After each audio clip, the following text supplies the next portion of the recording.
Ok. Ça, c'est bon. C'est bon, c'est parti.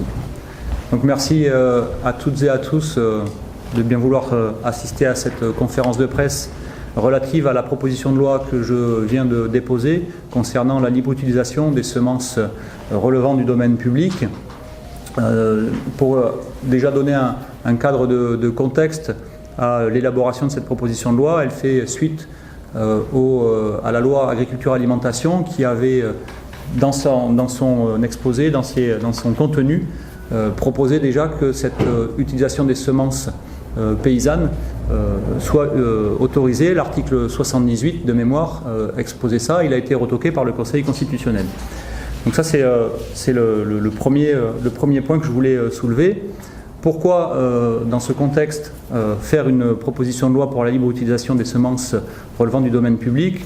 Il y a quand même une donnée fondamentale, c'est de se rappeler que depuis 100 ans, l'agriculture productiviste industrielle a favorisé les monocultures à grande échelle et c'est un danger, notamment sur les semences, puisque 90% des variétés traditionnellement utilisées par les paysans et les paysannes ne sont plus cultivées aujourd'hui. 75% de la diversité génétique des plantes cultivées a été perdue et l'essentiel de l'alimentation humaine repose aujourd'hui sur seulement 12 espèces végétales et 14 espèces animales. Alors ces menaces, elles sont de plusieurs ordres. La première menace, c'est sur notre sécurité alimentaire, c'est le verrouillage du vivant et donc de la propriété du vivant, voire du brevetage du vivant. Et c'est également un problème sur le besoin de plus en plus prégnant, qui est défendu maintenant de plus en plus largement, de relocaliser les productions et donc d'avoir également des semences et des variétés qui soient adaptées aux contextes locaux. Mais on en reparlera sans doute au cours de la discussion. Une autre menace sur notre santé, puisque cette façon de rétrécir la diversité des semences utilisées entraîne une perte de valeur nutritive des semences qui sont aujourd'hui largement cultivées, une perte également d'un patrimoine génétique d'espèces végétales qui peuvent aujourd'hui être porteuses de propriétés particulières que l'on ne pourrait donc plus pouvoir exploiter si on ne les conserve pas. C'est également une menace directe sur notre environnement, puisque la standardisation de ces semences oblige, pour en tirer le meilleur parti, et la sélection vise une efficacité ou une intensification, une accélération des performances. Ça demande une utilisation d'intrants massifs pour pouvoir exprimer les caractères de ces variétés standardisées et sélectionnées, mais aussi des variétés qui sont gourmandes en ressources et notamment en ressources en eau. Alors les jardiniers et les agriculteurs jouent un rôle donc crucial pour la conservation, mais également la diffusion de ces semences et l'enrichissement de la biodiversité agricole. Je vous parlais des changements climatiques notamment et de l'utilité d'avoir une variété d'espèces végétales pour y répondre. C'est aussi la question des semences population que nous pourrons aborder, et ça n'est possible que s'il y a une libre utilisation de ces semences paysannes et qui appartiennent aujourd'hui au domaine public. Il faut donc donner les moyens légaux de faire cette utilisation large, cette préservation, et donc lever les freins ou lever les risques juridiques qui existent aujourd'hui sur les utilisateurs de ces semences, ceux qui les diffusent ou ceux qui peuvent aujourd'hui les utiliser. Donc l'objectif de cette proposition de loi, il est donc celui-ci, permettre au maximum de personnes de pouvoir utiliser, diffuser ces semences et variétés qui relèvent du domaine public, mais ça n'est pas une attaque contre les obtenteurs qui aujourd'hui peuvent librement continuer à faire leurs affaires, j'allais dire, dans leur coin, avec des certificats d'obtention végétale, si bon leur semble, mais vraiment qu'on laisse les biens communs que sont cette diversité des semences en dehors de ce registre commercial et de la pression des intérêts financiers privés. Sur cette proposition de loi, plusieurs de mes collègues ont signé d'un spectre politique assez large, le groupe France Insoumise bien sûr dans son ensemble, mais aussi Gabriel Serville du groupe des communistes, donc s'est joint à cette proposition de loi, Paul-André Colombani qui est député de Corse et membre du groupe Liberté et Territoire, ou encore Richard Ramos qui devait être aujourd'hui à mes côtés mais qui est excusé, qui lui est un député centriste qui participe à la majorité. Je voulais également ici saluer les associations qui m'ont aidé depuis plusieurs semaines à approfondir ma réflexion sur cette question des semences et qui ont contribué à ce que cette proposition de loi puisse aboutir. La FNAB, je salue M. Bonduo qui est chargé de mission semences qui est à mes côtés, qui va pouvoir nous expliquer quelle est la position de la FNAB sur cette question, mais également l'association Cocopelli, aujourd'hui représentée par Madame Magarinos Rey, qui est l'avocate de l'association, mais je citerai aussi la Confédération paysanne et notamment les représentants de la Confédération paysanne qui sont dans le réseau Semences Paysannes et plus directement aussi le réseau Semences Paysannes avec qui j'ai eu des contacts qui m'ont permis de faire que cette proposition de loi soit aujourd'hui déposée. Ce que je vous propose, c'est que peut-être rapidement laisser la parole à mes deux voisins pour rapidement que vous puissiez dire ce que vous pensez de cette initiative ou comment vous l'abordez, vous, de votre point de vue, et puis après, on pourra répondre aux questions qui se posent sur l'objet, le cadre juridique ou toute autre question éthique sur cette question des semences paysannes. Sa parole. Merci beaucoup en tout cas de cette invitation. Alors nous, les semences paysannes, c'est vraiment une préoccupation que l'on travaille dans le réseau FNAB depuis 20 ans à peu près, un peu plus de 20 ans, au travers des groupes locaux. L'objectif pour nous, ce n'était pas de concurrencer les semences commerciales, mais c'était vraiment de développer à la base des dynamiques d'autonomie pour les producteurs. Aussi bien en culture céréales et autres protéagineux qu'en potagère et en fourragère. Donc c'est vrai qu'on a un réseau aujourd'hui où il y a à peu près des structures et des dynamiques sur l'ensemble du territoire au niveau national. Donc on est ravis puisque évidemment réglementairement les échanges étaient très difficiles entre producteurs. Dans certains groupements, dans certaines dynamiques, il y a aussi des jardiniers. Donc il y avait aussi cette problématique de sélection, de multiplication, d'échange, de diffusion des semences multi-acteurs. Donc il y a voilà, le volet de producteur, mais aussi le volet amateur. Donc pour nous, ce serait plutôt une avancée de pouvoir aussi être libre puisqu'on a récupéré à peu près 500 à 600 variétés des congélateurs de l'INRA, remis, multipliés, diffusés. On travaille beaucoup sur les populations dynamiques.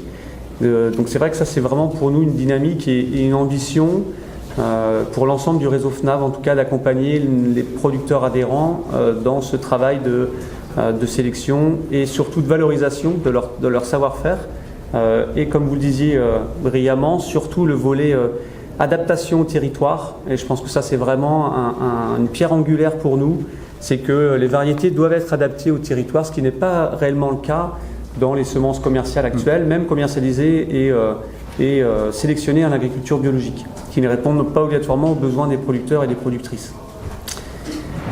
Donc voilà, donc nous on est aussi bienveillants, c'est pour ça dans le programme Semences Paysannes aux nouveaux modes de sélection. Donc ça c'est vraiment aussi une veille très importante pour nous au niveau réglementaire.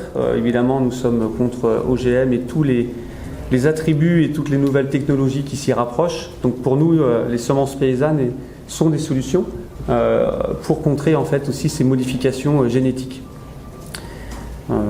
Que dire d'autre Il y en a une question aussi toujours qui est autour de votre projet de loi, c'est puisqu'on participe également à des discussions au niveau européen, surtout sur le nouveau cahier des charges européen sur le matériel hétérogène. Et via le CNAB, le Comité national de l'agriculture biologique au niveau national, et puis les sections UNIS. C'est le volet aussi sanitaire dans tous ces échanges, donc peut-être qu'on y reviendra après, j'espère. Mais voilà, donc on est ravis de pouvoir trouver peut-être une solution pour les producteurs et les jardiniers de pouvoir réglementairement diffuser, voire commercialiser leur travail et leur savoir-faire autour des semences paysannes. Très bien, merci beaucoup. Vous voulez que je dise un petit mot aussi? Si vous voulez.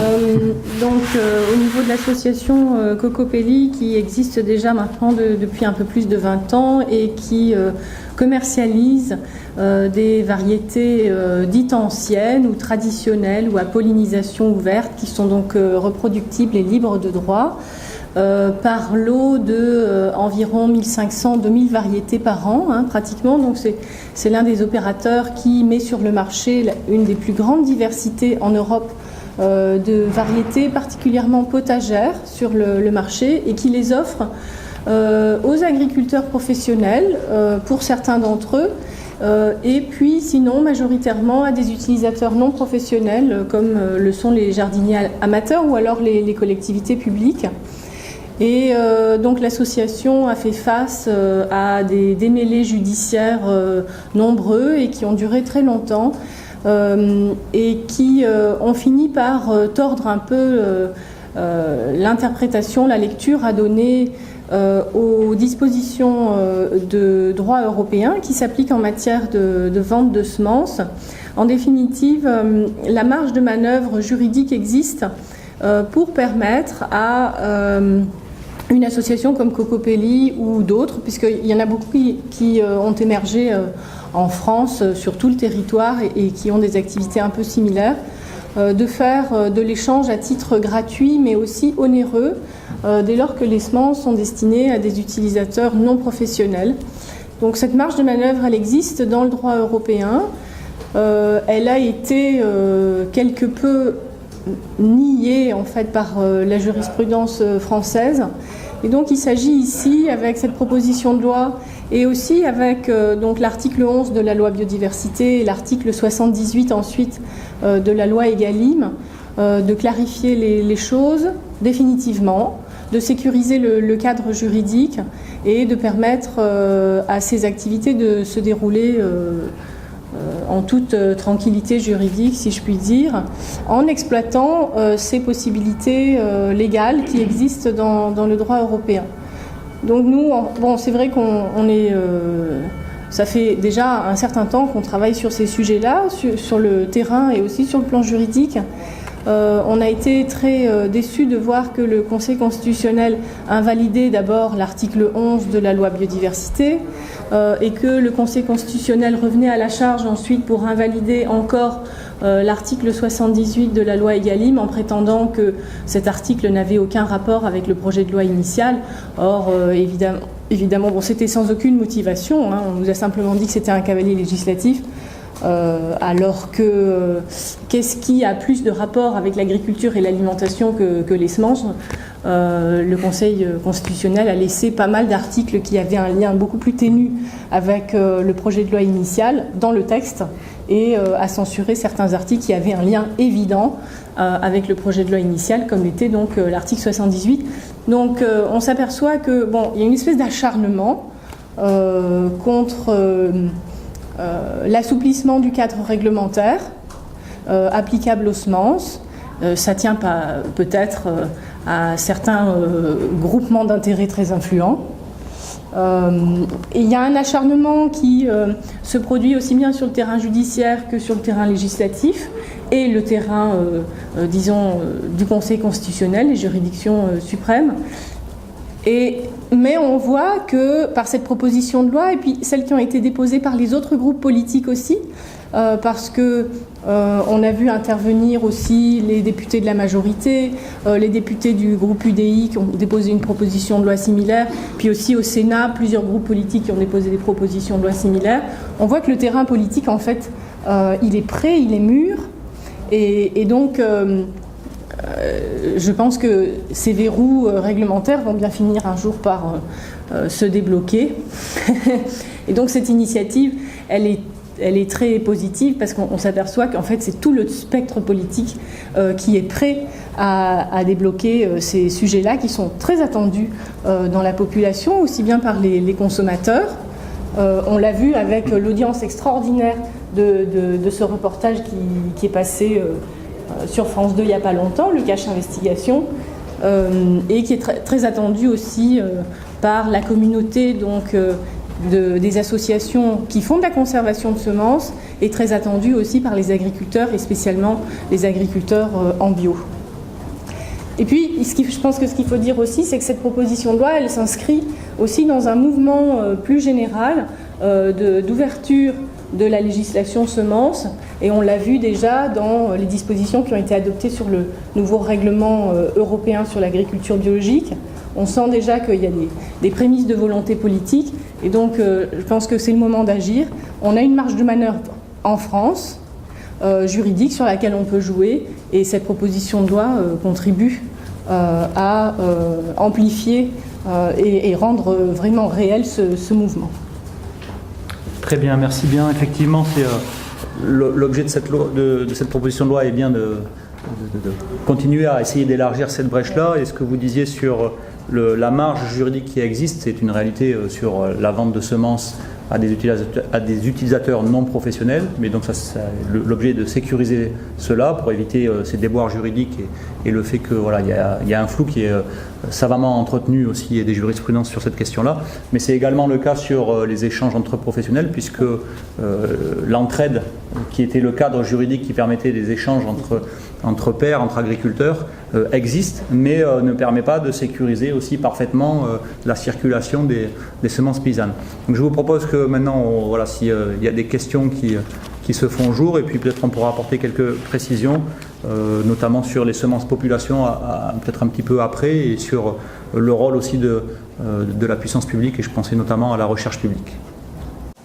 Oui, donc Denis Coupineau de l'AFP, j'imagine que vous avez essayé de solliciter des députés d'autres groupes aussi, en plus de ceux qui ont déjà co-signé cette PPL. Est-ce que, notamment au niveau de la majorité, vous avez eu des fins de non-recevoir, ou alors vous avez senti quand même des élus un peu intéressés, mais coincés? Oui, alors il faudra leur poser la question directement.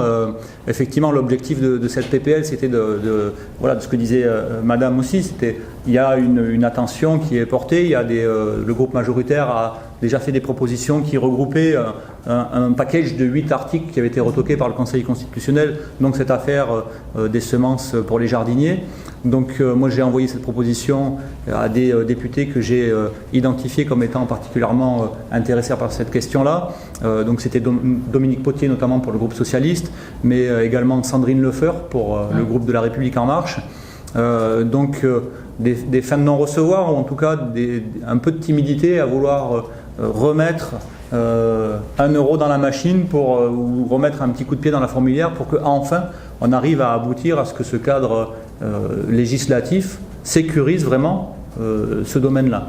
Donc je n'ai pas perdu tout espoir d'arriver à les convaincre, mais il y a encore quelques réticences parce que même si je l'ai exprimé, c'est pas moi je ne vais pas chercher des poux dans la tête des obtenteurs végétaux. Ils font bien leur business dans leur coin si ça leur chante. Sauf que moi, ce qui m'intéresse, c'est que ce qui nous appartient à tous, on puisse l'utiliser et le développer. Et donc c'était aussi une façon de dire, je sais que dans la majorité, il y a cette problématique toujours de ne pas toucher des intérêts ou des lobbies sur des questions d'intérêt financier ou qui pourraient être de l'emploi. Et donc c'est pour ça que j'ai essayé de dissocier ces deux questions qui sont pour moi concomitantes, mais qu'on peut traiter de manière différenciée. Les obtenteurs végétaux font ce qu'ils veulent.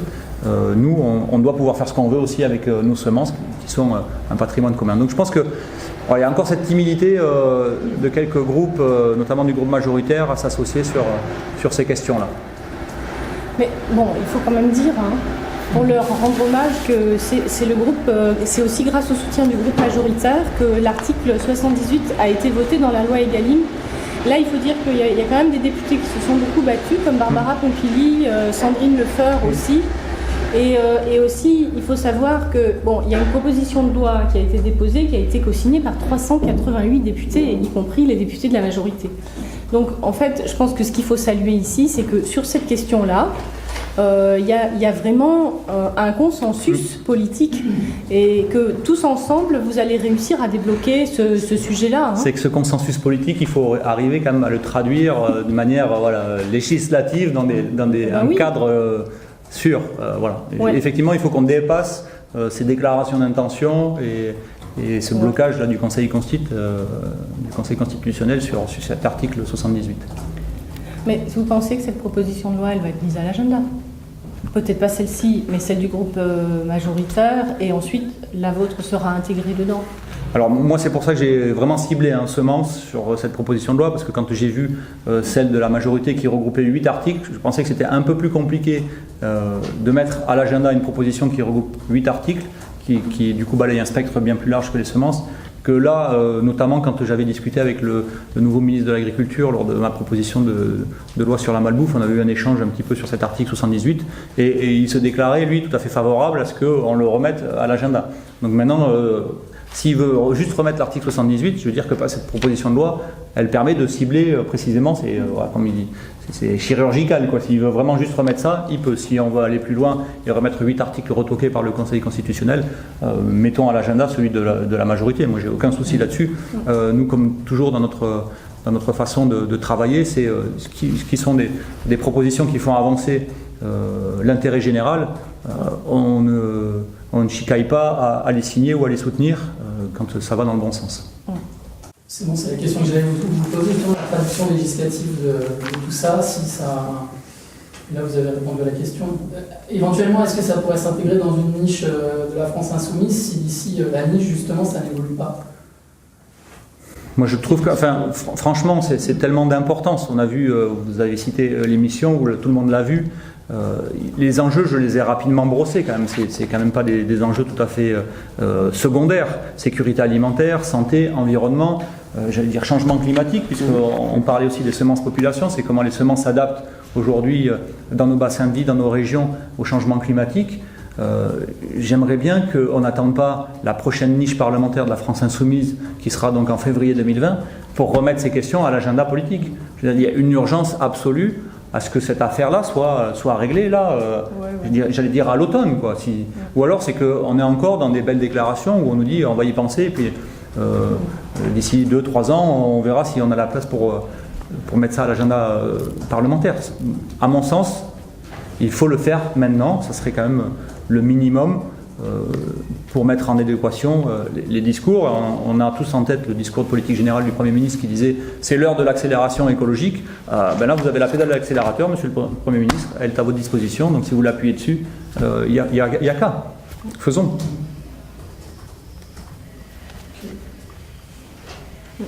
C'est bon. Super. Okay. Juste, je voudrais rajouter 2 petits mots sur le rôle des institutions et de la recherche publique. Il y a eu cette discussion récemment sur l'expérimentation. On a tous en tête ces images des vaches à hublot, etc. etc. Moi, ça m'a amené à poser une question écrite sur la lettre de mission qui est notamment faite à l'INRA sur ces questions de recherche agronomique, et notamment sur le sujet qui nous intéresse aujourd'hui, comment la recherche publique, et l'INRA en particulier, met des moyens sur les conservatoires de ressources génétiques, végétales ou animales. Là, en l'occurrence, c'est les ressources végétales qui nous intéressent, parce qu'aujourd'hui, on a aussi, vous disiez, vous avez sorti des dizaines de variétés, des frigos de l'INRA, parce que la conservation de semences et de diversité végétale, ça veut dire qu'il faut les replanter régulièrement, parce que sinon une semence elle finit par mourir, et si vous ne la replantez pas pour la régénérer, vous la perdez. Et aujourd'hui on a cette problématique à l'INRA, c'est qu'il y a des collections entières, alors pas forcément sur des graines, mais parfois même sur des sujets des arbres, des collections de prunus ou de châtaigniers, pour ce que j'ai en tête et en mémoire de ce qui se passe non loin de chez moi en Gironde, où on est en train de perdre des collections. Et quand je vous disais que demain on aura peut-être besoin d'aller chercher des variétés anciennes parce qu'elles ont des propriétés particulières, parce qu'elles résistent à des agresseurs, parce qu'elles résistent au changement climatique, parce qu'elles apportent des propriétés qui aujourd'hui nous semblent inutiles, si on ne les conserve pas, et on en a déjà perdu beaucoup, on ne pourra pas les refabriquer. Et ça, c'est perdu pour toujours. Voilà ce que je voulais rajouter sur ce registre de la puissance publique, le rôle qu'elle doit avoir sur cette question des ressources génétiques végétales, et c'est la même chose pour les ressources animales. Pour faire juste une petite digression sur les races locales, ça répond des mêmes enjeux, des races adaptées au territoire. Si je peux me permettre sur ce volet Bien sûr. l'INRA, discuter avec des chercheuses il y a encore 2 jours. La problématique, et c'est vrai que là je pense qu'il y a vraiment besoin d'un appui politique sur les financements en fait, à long terme au niveau des semences paysannes, puisque les chercheuses en question m'ont beaucoup fait part de gros programmes européens, juste des millions d'euros, mais c'est juste sur 2 ou 3 ans, avec une énorme crainte de l'arrêt total des financements sur ce genre de sélection, d'espèces même, donc toute espèce végétale, je parle. Donc c'est vrai que là, si on peut avoir aussi un appui politique pour avoir parce qu'on sait que tous ces développements de programmes sont beaucoup soutenus par les financements publics, mais malheureusement avec toutes les craintes d'arrêt possibles. Donc c'est vrai que si on trouverait aussi, pourquoi pas, donc là je vous lance un petit peu une perche, un autre modèle économique pour financer également la recherche. Donc vous parliez de l'INRA. Donc ce serait intéressant de voir si l'INRA peut également travailler peut-être sur 10, 15, 20 ans, parce que vous parliez aussi de culture pérenne, et culture pérenne évidemment, c'est pas en 3 ans qu'on a des résultats. Donc voilà, s'il peut y avoir aussi un appui de programme à long terme, financement public, voire peut-être un autre modèle économique à inventer. Le modèle économique de la recherche publique, il existait jusqu'à temps qu'on le bascule sur des ANR et des sujets où on travaille sur des appels d'offres, sur des quadriennaux, et c'est pas compatible avec le temps long dont on a besoin pour ces questions-là, effectivement. Mais voilà, moi sur 2 PLF déjà, j'ai déjà été attentif à ces budgets de la recherche publique, forcément. J'en suis aussi issu, donc je sais de quoi il s'agit, et très attaché à ce que la recherche publique reste financée par le public pour l'intérêt général. En tout cas, merci à tous les deux pour votre participation, merci pour les questions, et voilà, à suivre sur la suite de la vie de cette proposition de loi. Merci à toutes et à tous. Merci Beaucoup. Merci bien. Merci Antoine.